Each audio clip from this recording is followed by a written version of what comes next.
আসসালামু আলাইকুম। আজকে আমরা আলোচনা করব নবম দশম শ্রেণীর 3.1 বীজগাণিতিক রাশি।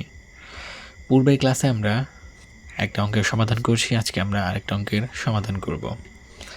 আজকের অঙ্কটা আমি পূর্বেই বলেছিলাম বর্গ মানে হচ্ছে স্কোয়ার। তো এখানে যেহেতু বর্গ নির্ণয় করতে বলছে, তার মানে এখানে 3a - 7b বর্গ নির্ণয় করতে বলছে, তার মানে হচ্ছে আমাদের 3ab 7b তার হোল স্কোয়ার করতে হবে। করলাম।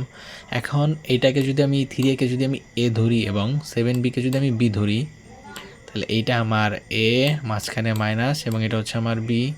এখন উভয়কে আমি যদি হোল স্কোয়ার করি তাহলে কি দাঁড়াইলো? নিশ্চয়ই বুঝতে পারছেন, a - b হোল স্কোয়ার। এখন a - b হোল স্কোয়ারের সূত্রটা কি? a - b হোল স্কোয়ারের সূত্রটা হচ্ছে a square minus 2b plus b square. So শুধুমাত্র আমরা এই a square minus 2 plus B square প্রয়োগ করলে আমরা অঙ্কটা সমাধান করতে পারবো। আসেন আমরা অঙ্কের সমাধানটা করি। তো নিয়ম অনুযায়ী 3a হচ্ছে আমার a এবং 7b হচ্ছে আমার b। তাহলে a - b হোল স্কোয়ার সূত্র কি? a square. তাহলে a স্কোয়ার মানে 3a স্কোয়ার, 3a তার হোল স্কোয়ার, আর সূত্রের হচ্ছে 2, a হচ্ছে 3a এবং b হচ্ছে 7b। এবং নিয়ম অনুযায়ী a square minus 2ab plus b square মানে হচ্ছে 7b তার হোল স্কোয়ার। এখন 3কে স্কোয়ার করলে 3 তিরিখে 9a, আর এর স্কোয়ার করলে হচ্ছে স্কোয়ার, আর এখানে 2, 3 এবং 7 গুণ করলে 3 দুগুণে 6, 6 সাতটা 42। আমি আগেও বলেছি, যদি সংখ্যা এবং মানে অক্ষর একসাথে দেওয়া থাকে তাহলে সংখ্যার সাথে সংখ্যার গুণন, অক্ষরের সাথে অক্ষর গুণন। যদি অক্ষরগুলো একই রকম হয় তাহলে অক্ষরগুলো দ্বিগুণ হবে, আর যদি না হয় তাহলে অক্ষরগুলো ওভাবেই থাকবে। তাহলে 3 দুগুণে 6, 6 সাতটা 42, a এবং b গুণ করা যায় না, তার মানে a এবং b যেমন আছে ঠিক তেমনই বসবে।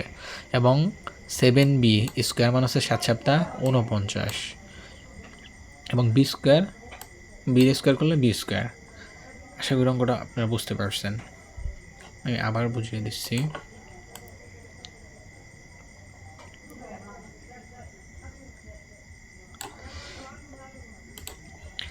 আমরা এটাকে a - b ধরে নিলাম, a - b whole square. a - b whole square সূত্র হচ্ছে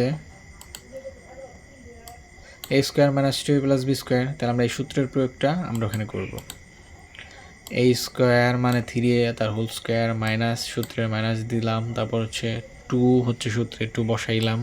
আমাদের এই অঙ্কে a ধরছে আমরা 3a-কে, তাহলে এর পরিবর্তে আমরা 3a বসাইলাম। b হচ্ছে 7b, তাহলে বির পরিবর্তে 7b বসাইলাম, তাহলে a স্কোয়ার মাইনাস 2ab। এখন নিয়ম অনুযায়ী b স্কোয়ার বসাইতে হবে, b স্কোয়ার মানে হচ্ছে 7b, তাহলে 7b তার হোল স্কোয়ার। এখন 3কে স্কোয়ার করলে 3 তিরিখে 9, আর এর স্কোয়ার করলে স্কোয়ার, তারপর হচ্ছে 3 আর 2 গুণ করলে 6, 6 সাতটা 42, মানে সংখ্যার সাথে সংখ্যার গুণন, আর অক্ষর যেহেতু গুণ করা যায় না, এবি যা আছে বি। আর এখানে হচ্ছে 7কে স্কোয়ার করলে 7 সাতটা 49, 49, এবং বির স্কোয়ার করলে বি স্কোয়ার। এই হচ্ছে আজকের অঙ্ক। আশা করি আপনার অঙ্কটা বুঝতে পারছেন। এরপরে আমরা যে অঙ্কটা নিয়ে আলোচনা করবো সেটা হচ্ছে সংখ্যা নিয়ে, 996। এখন এই অঙ্কের সমাধান করার জন্য এই অঙ্কের সমাধানটা অনেকভাবেই করা যায়, অনেকে প্লাস দিয়ে করে, অনেকে মাইনাস দিয়ে করে। তো আমরা যেহেতু 996-কে বর্গ করতে বলছে, এই জন্য আমরা এটাকে দিয়ে হোল স্কোয়ার করলাম, মানে বর্গ মানেই স্কোয়ার, এটা আমরা আগে থেকেই জানি।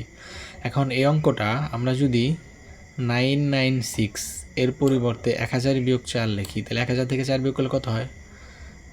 996। তার মানে 996 যা 1000 বিয়োগ 4 একই কথা, তার হোল স্কোয়ার দিলাম।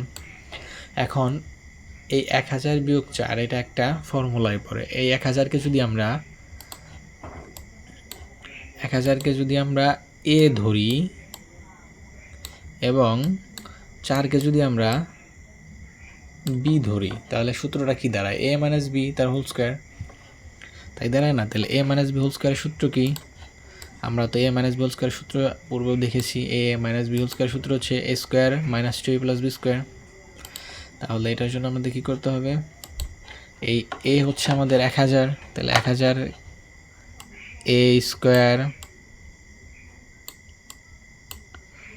মাইনাস সূত্রে 2 দিলাম বি 2ab, তাহলে এ হচ্ছে 1000, তাহলে যে 1000 এ, বি হচ্ছে 4, তাহলে ab দিলাম, এরপর হচ্ছে প্লাস বি স্কোয়ার, বি মানে 4, তাহলে এখানে হচ্ছে বি স্কোয়ার মানে 4কে স্কোয়ার করে দিলাম, তাহলে a minus b whole square সমান a square minus 2ab plus B square.